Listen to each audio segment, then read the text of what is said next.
Jeffrey এপস্টিনের আইল্যান্ডে কাবা শরীফের গিলাফ পাওয়া গেছে। হ্যাঁ, আপনি একদম ঠিক শুনছেন, এটা সেই গিলাফ যা ছোঁয়ার জন্য প্রতিদিন লক্ষ লক্ষ মানুষ লাইন দেয়। আপনি একটু চিন্তা করে দেখুন তো, পবিত্র এই গিলাফ যা অন্তত সিকিউরিটি আর সম্মানের সাথে রাখা হয়, সেটা কিভাবে জেফ্রি এপস্টিনের মতো একজন জঘন্য অপরাধীর দ্বীপে পৌঁছালো। শুনতে অবিশ্বাস্য মনে হলেও এটাই সত্য। আজ আমি আপনাদের এমন কিছু গোপন তথ্য দিব যা শুনলে আপনার পায়ের তলা থেকে মাটি সরে যাবে। আমি জানি আপনি হয়তো ভাবতেছেন যে এটা কিভাবে সম্ভব, কিন্তু আজকের এই ভিডিওটি শেষ পর্যন্ত দেখলে আপনি নিজেই বুঝবেন আমরা আসলে কতটা ভয়ঙ্কর একটা সময়ের মধ্যে দিয়ে যাচ্ছি।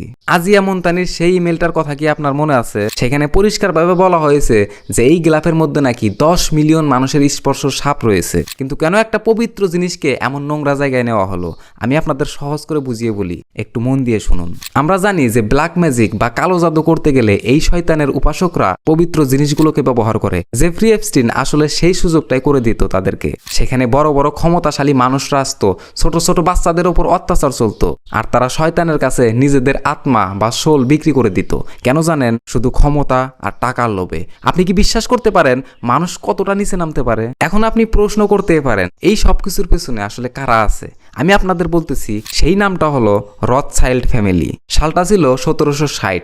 জার্মানির এক ফ্যামিলি হঠাৎ করে এতটাই ধনী হয়ে যায় যে তারা যে কোনো দেশের সরকারকে পর্যন্ত লোন দিতে পারত। আপনি কল্পনা করতে পারবেন না তাদের কাছে কত টাকা আছে। তারা চাইলে পুরো বিশ্বের অর্থনীতি মুহূর্তের মধ্যে বদলে দিতে পারে। তারা যাকে চায় তাকেই দুনিয়ার সবচেয়ে বেশি ধনী বানিয়ে দেয়। আজ আমরা যেসব বড় বড় রাজা বাদশা বা ধনীদের দেখি, তাদের 80% কিন্তু এই পরিবারের হাতে বন্দী। তারা পর্দার আড়ালে থেকে পুরো পৃথিবীটাকে রিমোট কন্ট্রোলের মতো চালাইতেছে। 1776 সালের কথা বলতেছি আমি। এই রথচাইল্ড ফ্যামিলির সাহায্যেই অ্যাডাম উইশফট নামের এক ব্যক্তি গঠন করেন ইলুমিনাতি ক্লাব। আপনি একটু লক্ষ্য করলে দেখবেন এই রথচাইল্ড আর ইলুমিনাতির প্রতিষ্ঠাতা দুইজনেই কিন্তু জার্মানির মানুষ ছিলেন। আজকে দুনিয়ার যত বড় বড় যুদ্ধ দেখতেছেন সবকিছুই কিন্তু আগে থেকে প্ল্যান করা।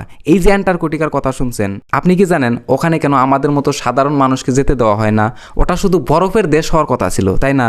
কিন্তু না, ওখানে এমন সব গোপন জায়গা আছে যেখানে তারা বসে পৃথিবীর ধ্বংসর লীলা নকশা তৈরি করে। আমাদের শুধু সেইটুকুই দেখানো হয় যেটুকু তারা দেখাতে চায়। এবার আমি আপনাদের এমন একটা কথা বলবো যা আপনি প্রতিদিন ব্যবহার করছেন, কিন্তু আসল রহস্যটা আপনি জানেন না। আমরা ফেসবুক বা মেসেঞ্জারে যে ইমোজিগুলো ব্যবহার করি সেগুলোর আসল পরিচয় কি আপনি জানেন? একটি প্রাচীন বই আছে যার নাম দ্য লেজার কি অফ সলোমন। সেই বইটিতে 72টি বিশেষ চিহ্ন বা প্রতীক আছে যেগুলোকে শয়তানের প্রতীক বলা হয়। আমরা যেসব ইমোজি খুব মজা করে ব্যবহার করতেছি তার অনেকগুলোই আসলে সেই শয়তানি চিহ্নের অংশ।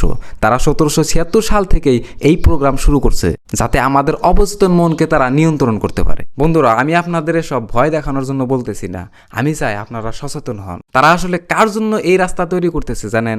দাজ্জালের জন্য। তারা জানে তাদের মাসিহা বা দাজ্জাল আসবে, আর সেজন্যই তারা পৃথিবীকে মানসিকভাবে প্রস্তুত করতেছে। আমরা আজকের এই আধুনিক যুগে মনে করতেছি আমরা অনেক উন্নত হয়েছি, প্রযুক্তির মায়াজালে আমরা অনেক স্মার্ট হয়েছি, কিন্তু বিশ্বাস করেন আমরা আসলে এক অদৃশ্য খাঁচায় বন্দী হয়েছি। আপনারা কি চান এই বিষয়গুলো নিয়ে আমি আরো ভিডিও বানাই? আপনাদের মনের কথা আমাকে কমেন্ট বক্সে অবশ্যই জানাবেন।